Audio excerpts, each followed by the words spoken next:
दोस्तों ये सच्ची कहानी कुछ ऐसे मजदूर की है। प्लेन क्रैश होने की वजह से फंस जाते हैं, पर वहाँ उनका सामना होता है कुछ मंगोलियन डाकुओं से। और सबसे खतरनाक चीज है यहाँ की गर्मी। क्या ये खुद को जिंदा रख पाएंगे, चलिए जानते हैं। कहानी शुरू होती है, यहाँ हम ईस्ट अमेरिकन ऑयल फील्ड के कुछ वर्कर को देखते हैं जिनका काम है यहाँ से तेल निकालना। पर इन्हें गलत इन्फॉर्मेशन दी गई है क्योंकि यहाँ पर कुछ ऐसा मौजूद ही नहीं है, इसलिए इन्होंने अपनी कंपनी वालों को कहकर खुद को वापस ले जाने के लिए बोल दिया है। और अभी थोड़ी देर में एक प्लेन आने वाला है जो इन्हें यहाँ से बाहर ले जाएगा।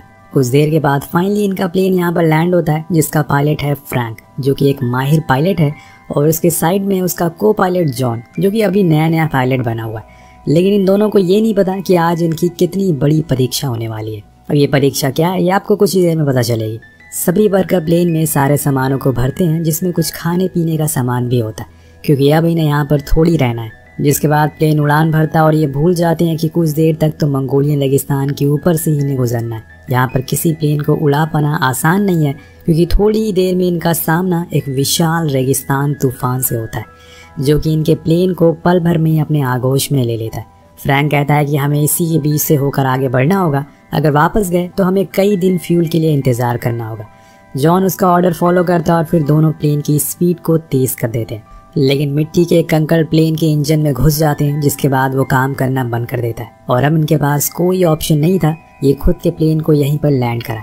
लेकिन लैंड कराने से पहले इनके साथ एक अनहोनी हो जाती है। जहाज की ऊंचाई इतनी कम हो गई थी कि वो उसके पीछे का हिस्सा एक चट्टान से टकरा जाता है, जिसकी वजह से पीछे रखा हुआ सारा सामान नीचे गिर जाता है। और अब उसे संभाल पाना मुश्किल था, इसलिए जहाज अब तेजी से नीचे आने लगता है। लेकिन इसी में एक मजदूर खुद को संभाल नहीं पाता और हवा के बहाव के साथ ही पीछे उड़ जाता है, जिससे कि उसकी मौत हो जाती है। यहाँ जो भी लोग जहाज में बैठे थे वो घबराए और डरे हुए थे। उन्हें अंदाजा नहीं था कि अगर वो नीचे गिरे तो मर भी सकते हैं। खैर, बड़ी ही मुश्किलों के बाद इनका प्लेन एक क्रैश लैंडिंग करता है, लेकिन तूफान अभी भी चल ही रहा है और इसलिए बाहर जाने का कोई मतलब नहीं बनता। जब ये लोग अपने आसपास देखते तो इन्हें पता चलता है कि इनके कुछ साथी मारे जा चुके हैं, इसलिए वो जैसे ही तूफान रुकता है तो उन्हें बाहर ले जाकर गाड़ देते हैं। और ऐसा करने वाली एक लेडी थी जो कि उस ऑयल फील्ड की वर्कर की हेड थी। वो अपनी नज़रें चारों तरफ घुमाते हैं तो उन्हें समझ जाता है कि वो असल में किस जगह पर है। वहाँ पर कोई जानवर भी खुद को जिंदा नहीं रख सकता, और वो तो एक इंसान है जो कि शहर में रह रहे हैं। ऐसी झुलसा देने वाली गर्मी में कैसे वो जिंदा रह पाएंगे। तभी एक आदमी फ्रैंक बताता है कि हमारे पास तकरीबन 20 से ज़्यादा दिनों का खाना और पानी है, लेकिन यहाँ इतनी ज़्यादा गर्मी है कि वो भी ख़राब हो जाएगा, इसलिए हमें सबसे पहले तो अपने खाने को प्लेन के अंदर सही से रखना होगा। सभी उसकी बात से हामी भरते हैं और फिर एक एक करके सभी चीज़ों को अंदर रख देते हैं। तभी एक वर्कर कहता है कि मैं यहाँ से चलकर बाहर निकल सकता हूँ, और यहाँ से 200 मील की दूरी पर चाइना का बॉर्डर है। अगर मैं वहाँ तक पहुँच गया तो मैं बच सकता हूँ। मेरे पास मेरा कंपास है जो किसी भी मौसम में काम कर सकता है, और मैं तो एक मैराथन रेसर भी हूँ। उसकी बातें सुनकर फ्रैंक कहता है कि ये जगह कोई रेसिंग ट्रैक नहीं है। यहाँ पर किसी भी इंसान का 1 किलोमीटर चल पाना 100 मील दौड़ने के बराबर है। अगर तुमने एक गिलास भी पानी पिया तो उससे कई गुना ज़्यादा पानी तुम्हारे शरीर से बाहर निकल जाएगा। तो इंसान कहता है कि अगर ऐसा है तो मैं सिर्फ रात में ही चलूँगा, लेकिन वो फिर भी मना कर देता है क्योंकि ये रास्ता हर बारी चेंज होता रहता है, और इसकी वजह है हर रात यहाँ पर बहुत ही खतरनाक तूफान आता है, और उस तूफान से एक नई चट्टान बनकर तैयार हो जाती है। ऐसे में तुम बस गोल गोल घूमते रहोगे और फिर एक दिन भूखे और प्यास की वजह से मर जाओगे। तो इससे बेहतर है कि यहाँ हमारे साथ रहो और कम से कम कुछ दिन जिंदा तो रहोगे। वो मान जाता है क्योंकि हर किसी को अपनी जान प्यारी है। अब इनके पास 2 ही रास्ते हैं। पहली तो ये अपनी खराब रेडियो को बनाने की पूरी कोशिश करें, जिसके बाद वो किसी को मदद के लिए यहाँ पर बुला सकते हैं, वरना ऐसे बीहड़ में ज़्यादा दिन तो ये जिंदा नहीं रह पाएंगे। दूसरा ऑप्शन ये है कि ये टूटे हुए प्लेन को ठीक करें और फिर उसको उड़ाकर यहाँ से ले जाएं। मुश्किल तो दोनों ही रास्तों में है, लेकिन जहाँ लोग अपने सपनों को पूरा करने के लिए एवरेस्ट तक चढ़ जाते हैं, तो ये खुद को जिंदा रखने के लिए ये चीज़ तो कर ही सकते हैं। देखते हैं ये आगे कर पाते हैं या नहीं। कुछ समय के बाद रात हो जाती है और ये रेगिस्तान में इनकी पहली रात है। बाहर तेज तूफान आया हुआ है और ये सब अपने प्लेन के अंदर सो रहे हैं। तभी डेविस नाम के आदमी को वॉशरूम आता है तो वो बाहर जाता है, लेकिन इतनी तेज हवा में उसका पैर फिसल जाता है और वो नीचे गिरने लगता है। अब ऐसे रेगिस्तानी तूफान में अगर आप हल्का सा भी अपनी जगह से भटके तो गायब हो सकते हैं, और यहाँ भी उसके साथ यही होता है। वो बहुत कोशिश करता है अपने प्लेन तक वापस पहुँच जाए, लेकिन ये मुमकिन नहीं है, और ऐसे में वो मारा जाता है। अब अगली सुबह जब सभी लोग सोकर उठते हैं तो उन्हें डेविस कहीं दिखाई नहीं देता। वो सभी उसे ढूंढना शुरू करते हैं, लेकिन उन्हें वो कहीं भी नहीं मिलता। तभी तूफान फिर से एक बार आता है और इसलिए सभी लोग को अंदर जाने के लिए भागना पड़ता है। पर डेविस का भाई उसे ढूंढने के लिए दूर भागना शुरू कर देता है, पर वो लड़की उसे समझाती है कि ऐसा मत करो वरना तुम भी कहीं खो जाओगे। इसके बाद वो लेडी फ्रैंक के पास जाती है जो कि कैप्टन था इस प्लेन का, और वो उसे पूछती है कि हमारे पास कितनी % चांसेस है यहाँ से बाहर निकलने के। वो कहता है कि सिर्फ 5%।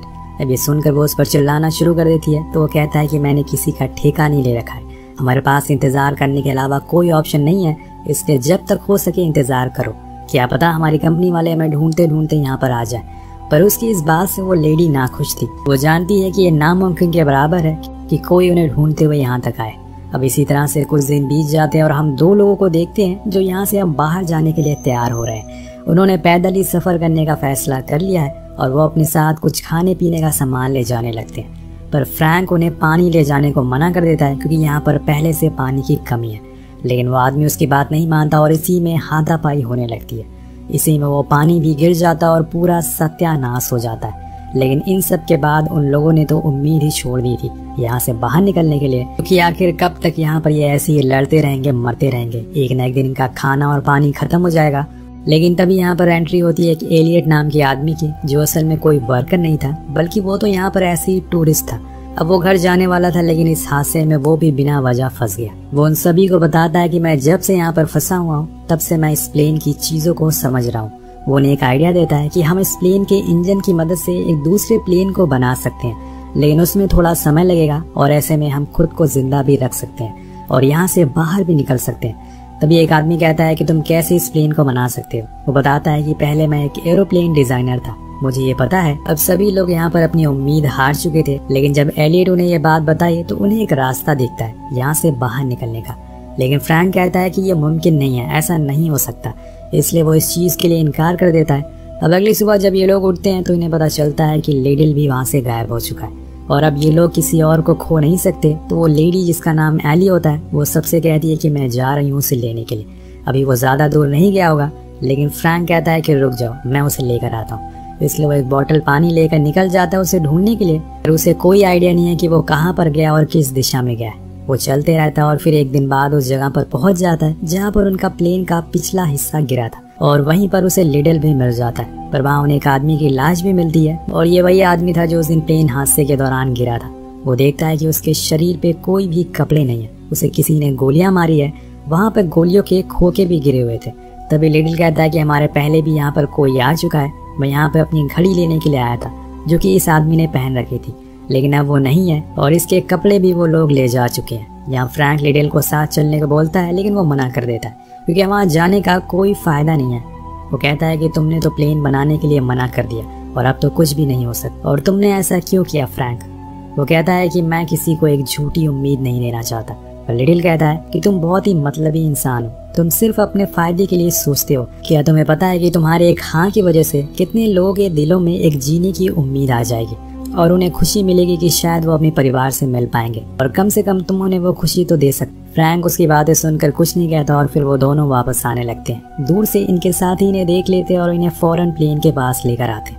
अब ये सारी सिचुएशन के बारे में सोचकर फ्रैंक ने अपना इरादा बदल लिया था। वो सभी को बताता है कि वो कल से प्लेन बनाएंगे और इसमें सभी एक दूसरे का साथ देंगे। ये सुनकर लिडिल बहुत खुश होता है और सभी लोग उसके इस फैसले से भी बहुत खुश थे, क्योंकि कोशिश करने वालों की कभी हार नहीं होती और इन्हें अब पूरी कोशिश करनी है कि कैसी भी करके वो उस प्लेन की मदद से एक दूसरा प्लेन बना सके। अब इनका काम शुरू होता है, लेकिन ये लोग दिन में कोई काम नहीं करते क्योंकि इस समय तूफान आने के ज्यादा खतरे, इसलिए सभी रातों को काम करना शुरू कर देते हैं। इनके पास जो भी सामान मौजूद होता है उसी से काम चलाते हैं। लेकिन उसी रात इनके साथ एक अनहोनी हो जाती है।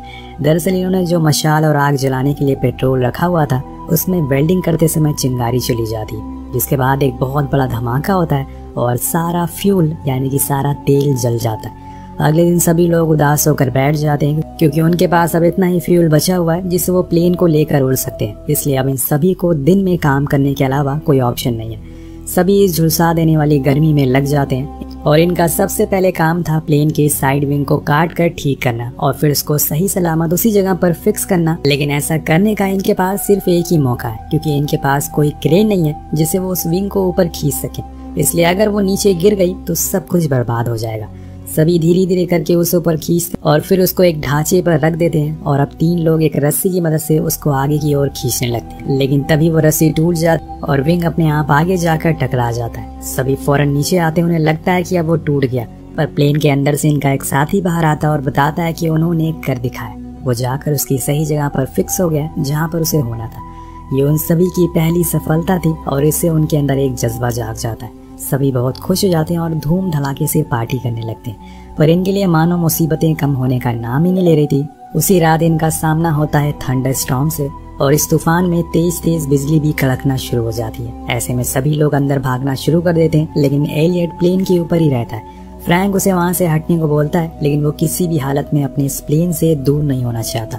उनके लिए ये प्लेन एक ही आखिरी उम्मीद बची है, पर फ्रैंक देखता है कि उसके ऊपर बस बिजली गिरने ही वाली है और इसलिए फौरन वो उसे वहां से हटाता है और उसके हटते ही वहां पर बिजली गिरती है। दरअसल दोस्तों, एलियट ही एक ऐसा इंसान है जिसे इस प्लेन के बारे में सारी जानकारी है, इसलिए उसे हर कीमत पर बचाना होगा। अगर उसे कुछ हो गया तो ये प्लेन नहीं बना पाएंगे। इसके बाद ये लोग उस जगह की रेत को भी हटाना शुरू कर देते हैं और अपने रनवे के लिए उस जगह को ठीक करने लगते हैं। पर एलियट देखता है कि आगे जाकर एक बड़ी सी खाई है जो उनके लिए खतरा बन सकती है।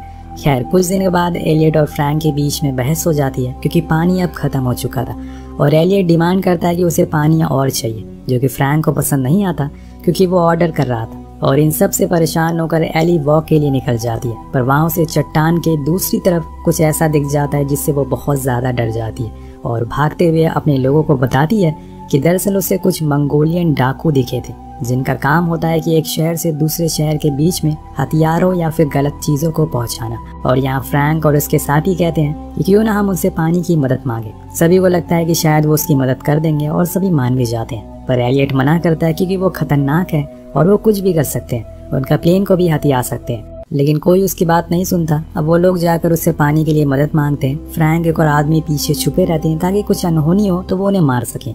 और कुछ देर बाद होता भी ऐसा ही है, वो लोग इनके एक साथी को मार देते हैं और यहाँ पर फ्रैंक उन दोनों डाकुओं को मार डालता है और अपने घायल साथी को खींचता हुआ बेस तक लाता है जहाँ पर वो उसका इलाज करने की बहुत कोशिश करते हैं, लेकिन कोई फायदा नहीं होता क्योंकि वो अब दम तोड़ चुका था। एलियट ने इन्हें पहले ही मना किया था कि ऐसा मत करो, लेकिन ये उसकी बात नहीं माने। अब सभी लोग उसे दफना देते हैं, लेकिन अब उन्हें यहाँ पर सिर्फ गर्मी से नहीं बल्कि उन डाकुओं से भी बचकर रहना होगा क्योंकि उनके 2 साथी मारे गए हैं और वो बदला लेने जरूर आएंगे। अब एक दिन जब एली वॉशरूम के लिए थोड़ी दूर पर जाती है तो वहाँ उसे एक डाकू मिलता है जो कि मर चुका था और ये असल में वही डाकू था जिन्हें इन लोगों ने गोली मारी थी, पर वो भाग गया था और इसके अंदर अभी भी थोड़ी जान बाकी होती है।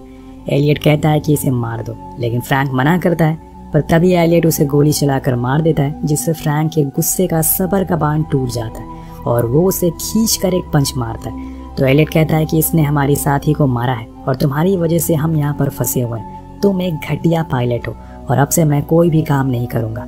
वो नाराज होकर अंदर चला जाता है और सब काम बंद हो जाता है। लेकिन एली उसके पास जाती है और उसे समझाती है कि अगर तुम ऐसे ही नाराज बैठे रहो तो हम लोग कभी यहाँ से बाहर निकल नहीं पाएंगे। तुम्हारी हाथों में हमारी आज़ादी है। हालांकि वो मान जाता है, लेकिन कहता है कि सभी लोग जब तक उससे आकर माफ़ी नहीं मांगेंगे तब तक वो काम शुरू नहीं करेगा, और ख़ासकर फ्रैंक।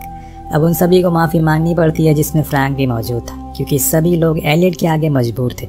जिसके बाद काम फिर से शुरू हो जाता और यहाँ पर हम उस प्लेन के स्ट्रक्चर को देख पाते हैं जिसकी सारी सीट ऊपर लगी थी और सिर्फ एक परपेंडिकुलर लगा था, और उन्होंने ऐसा इसलिए किया था कि वो हल्का हो सके। लेकिन क्या ये प्लेन उड़ पाएगा या फिर नहीं? अब जब ये लोग काम कर रहे होते हैं तो उन्हें दूर 2 गुंडे दिखाई देते हैं जो इन्हें ही देख रहे थे, लेकिन इनके पास नहीं आते क्योंकि उन्हें पता था कि इन लोगों के पास बंदूक है और उन्हें ये भी पता था कि इन लोगों के पास खाने पीने की कमी है, इसलिए जैसे ही वो खत्म होगी वो उन्हें पकड़ लेंगे, और इसीलिए वो डाकू अभी के लिए चले जाते हैं। इसके बाद ये लोग अपना काम फिर से शुरू कर देते हैं और कुछ दिन बाद इनका प्लेन बनकर तैयार हो जाता है। उसे देखकर सभी लोग बहुत ज्यादा खुश होते हैं और बस बाकी था तो इसे उड़ाना, जो कि बनाने से ज्यादा मुश्किल काम था। लेकिन अगले दिन फ्रैंक के हाथ में एक बुक लग जाती है जो कि एलियट की थी और वो उसी में से देखकर प्लेन को बना रहा था। दरअसल ये बुक टॉय प्लेन को मैन्युफैक्चर करने की टेक्निक को बताती थी, ना कि बड़े और रियल प्लेन को बनाने की। और जब इस बात की खबर फ्रैंक को लगती है तो वो उसे बहुत उल्टा सीधा बोलता है और कहता है कि तुमने हमें धोखा दिया, हम कोई खिलौने का प्लेन नहीं बना रहे, ये हमारी जिंदगी का सवाल है। लेकिन उससे भी ज्यादा गुस्से में एक और आदमी होता है जो एलियट के ऊपर बंदूक को तान देता है और कहता है कि तुम हमें पिछले 1 महीने से बेवकूफ बना रहे हो। एलियट कहता है कि मेरा यकीन करो ये प्लेन उड़ेगा, मैं तुमसे वादा करता हूँ। लेकिन उसकी बात पर किसी को यकीन नहीं था। अब यहाँ एलियट की जान जाने ही वाली होती है, लेकिन फ्रैंक एक लीडर की तरह उसकी जान बचा लेता है। लेकिन तभी वहाँ पर तूफान आ जाता है। हम देखते हैं कि वो प्लेन हिलना डुलना शुरू हो जाता है। वो बस उड़ने के लिए तैयार ही था, जिसे देखकर एलियट कहता है कि मैंने कहा था ना कि वो उड़ेगा, और ये कहते हुए उसकी आंखों में आंसू आ जाते हैं। अब ये तूफान बहुत तेज था, इसलिए सभी लोगों को अंदर जाना पड़ता है। लेकिन जब वो बाहर निकलते हैं तो उनका प्लेन रेत के अंदर समा गया था। उसे देखकर सभी मायूस हो जाते हैं, क्योंकि अब वो शायद स्टार्ट ही ना हो पाए, और वो इतना भारी प्लेन है कि वो उसे निकाल भी नहीं पाएंगे। लेकिन यहाँ फ्रैंक कहता है कि हमने इतने दिनों तक एक दूसरे का साथ काम किया और कई बार हमारे बीच में लड़ाइयाँ भी हुई है, लेकिन हम फिर भी साथ मिलकर काम करते रहे, और आज हमने वो कर दिखाया जो किसी ने सोचा भी नहीं होगा। हमने एक बड़े प्लेन से एक छोटा प्लेन को बनाया है, अब हम इसी प्लेन से यहाँ से बाहर निकलेंगे। हम सबको फिर से एक बार साथ होना होगा। उसकी बातें सुनकर सभी के अंदर जोश जाग जाता है, और सभी साथ मिलकर उस प्लेन को रेत से खींचना शुरू कर देते हैं।